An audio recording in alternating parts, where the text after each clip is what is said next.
there, friends. Lindbergh of the Health and Fitness Motivation Podcast. Good morning. Good morning. Wakey, wakey, wakey, my friends. It's October 27th, Wednesday. This is the 415th installment of the Health and Fitness Motivation Podcast. 415. That's crazy.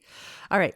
Yesterday, we talked about, for our More Energy series, we talked about how it's important to have something on our calendar. And that was for our friends who are in a position in their lives where their calendars tend to be kind of empty and they need something to do, because having something really does bring energy into your life. Now, we're going to just put on the brakes here, turn around 180 degrees and look at the whole other side of this pendulum around overwhelm. And what is it if having something on your calendar is not the problem? You've got the opposite problem. You're completely overwhelmed. You have too much going on. So one of the things as far as energy goes and finding more energy in your life is you could be on this other side of the spectrum where having energy drained and sapped by simply being overwhelmed and becoming paralyzed. Because I got to tell you, overwhelm, It's interesting. It's really kind of a negative word, and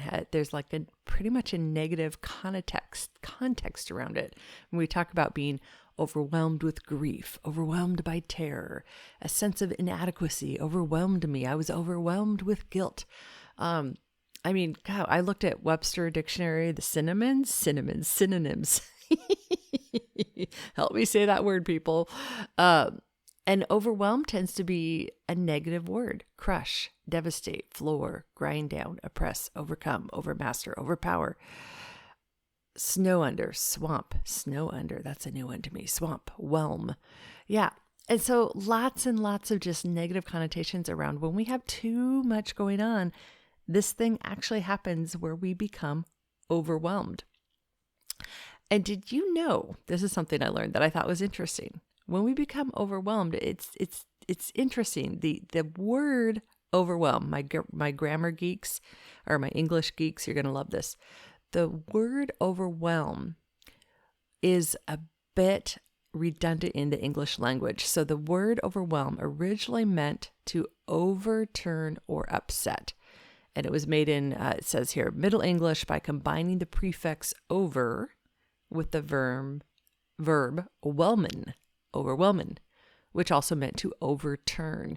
So overwhelming, it survived English as the word whelm, but in the last, this says 600 years, English speakers like to say overwhelm versus whelm, even though the word in and of itself is redundant, maybe because the redundancy of overwhelm makes it feel more fitting, like I got too much. Don't overwhelm him with facts. They were overwhelmed with work.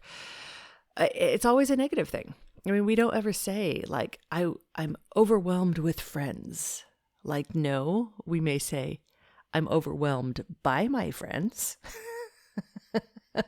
My friends overwhelm me. But if I have tons of friends and lots of friends around me, I just say I have lots of friends. I have a great many friends. I don't say I have an overwhelming of friends, right? Overwhelming tends to be just always a negative connotation. Okay, so pause for a moment. What do we even do with this? Right? What do we even do? Because sometimes we say, I just have too much to do. Okay, so today I'm going to give you 3 little things for you to do right now today to pause you in your tracks and feel less overwhelmed. Okay, here we go. Step number 1. Make a list. I know. Make a list. And it could be a list of, or a chart or a diagram, but basically get down in somewhere, writing everything that you have to do right now, everything that is overwhelming you. And it could be to-do items. It could be just things going on in your life. It could be that low grade, probably is that low grade, I've got this health issue going on, and, I have, this job I'm worried about, and, things like that. List it all. Then, number 2, start making decisions. Look at that list or look at that chart. Or sometimes I take a piece of sketch paper and I just draw circles, like maybe 20 or 30 circles all over the paper. And then I write something inside each of those circles. Because sometimes those things we get overwhelmed by are connected to each other. So look at that and make decisions. Decide for yourself which of those things are just going to fall off the plate right now.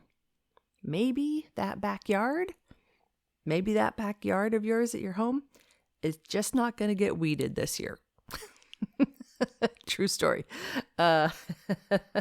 Maybe that closet is just not going to get cleaned until next year, 2022. I mean, to make those decisions. Maybe that issue you have with your sibling or your friend, maybe that issue is just going to have to just sit for 6 months. And that's okay. Because the problem is we try to hold everything. We try to hold ourselves to this level of perfection where we say, I'm going to do everything. I'm going to be everything. I'm going to be the best.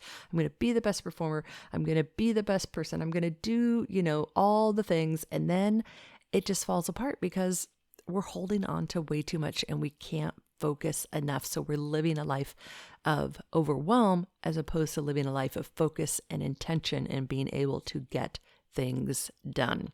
So that's number 2. Number 1, you make your list or your diagram or your sketch, whatever it is, of everything you got to do, everything that's overwhelming. Number 2, you make some decisions. Because here's the thing about making decisions on what you do versus what you let go. A lot of times, people want to still hold on to it all. But here's the problem.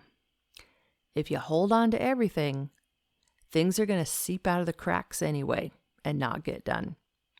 And what's going to happen is the things that seep out of the cracks and don't get done aren't going to be because you chose it to. It's just going to be because it's happening that way. So better to make your own choice. In fact, I'm just this week, better to make your own choice of how you're going to, deal with the overwhelm. I had to do this just this week. I ended up with too much on my plate, too much to do. And I literally had a client deadline. I had the podcast here. I had all my classes I'm teaching. And I have my second podcast, the Lindbergh's podcast. And I made a very tough decision. I was like, you know what? I'm 1 episode behind. I have an episode that was due to be done this week. And I made the decision. I was like, you know what? That episode is just going to come out 2 weeks late. It just is what it is. And that way I wasn't holding it all. And it's hard decisions to make, but you got to do it. You got to do it to help yourself avoid the overwhelm. Okay, that's step number 2. So we made our list. We're making decisions about our list, right? Step number 3, remind yourself. Repeat this phrase after me. Ready? Okay, memorize this. Everything is easier than it seems. That's right. Let me say it again. Everything is easier than it seems. Because sometimes we're like, oh my gosh, I'm overwhelmed and you just can't even think straight anymore because there's so much going on and I have this to do and that to do and this to do. And really, it all starts feeling really hard because your brain just goes into overload and it wants to short circuit. And so you remind yourself, okay, wait a minute.